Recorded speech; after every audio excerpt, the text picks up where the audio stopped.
tandani ning kene ya. Mas ning kene berjuang. Aku jadi pengusaha, sampean jadi sarjana. Saling percaya, komunikasi lan setia, sementara awake dhewe pisah benua. Nganti apal aku, Mas? Iya. Ya wis hati-hati. Mas tak usah nyusul.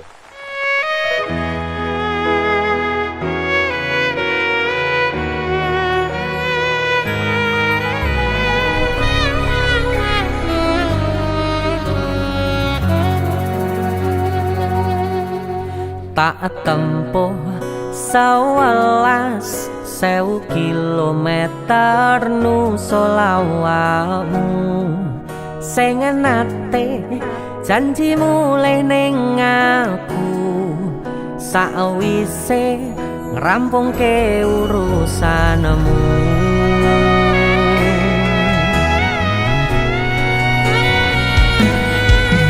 Tak tekad Mas yo ora tau ngalami adem minus siji mosok ora ditemoni nekatku mau ngepengen niliki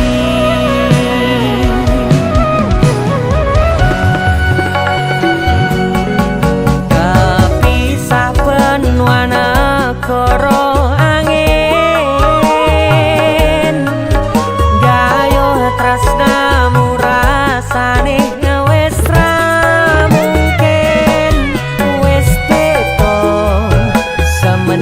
cara teko tiang sing biyen tak kenal dadi wong liya ternyata LDR pahit tenan boten seindah kembang tulip pening taman goblok sayang awakmu ngerti ora sudi ngancani jaman susahmu.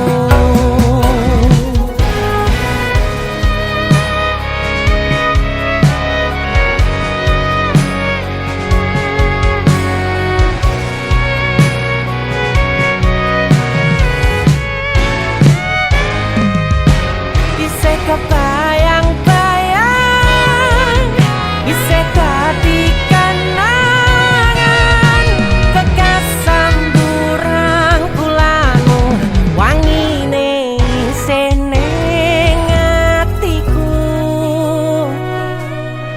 tak kangeni isih tak tunggoni isih terus tak tangisi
susah.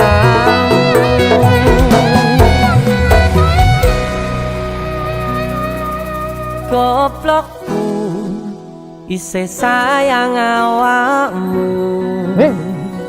Song, Apa maksudnya?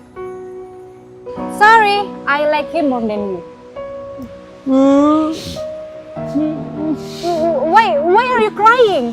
You have to accept reality. Gue ngomong apa? Aku ramudeng. Aduh. Intine, aku ki luwe milih deknen, mergane dek iki luwe bagus, luwe mapan, siji meneh. Dek iki pinter basa Inggris. Wah, ya jelas lah. Lahir cenger, wong iki wis ning londo. Ya jelas lah pintar bahasa Inggris. Ah, kita putus. Rasa tekon alasane. Kowe ngerti ra iki negara Londo? Sing mbok nggo kuwi pakaian Inggris. Wah. Apa putus ya putus. Siji meneh. Nek terima bahasa Inggris aku ya iso. Fuck.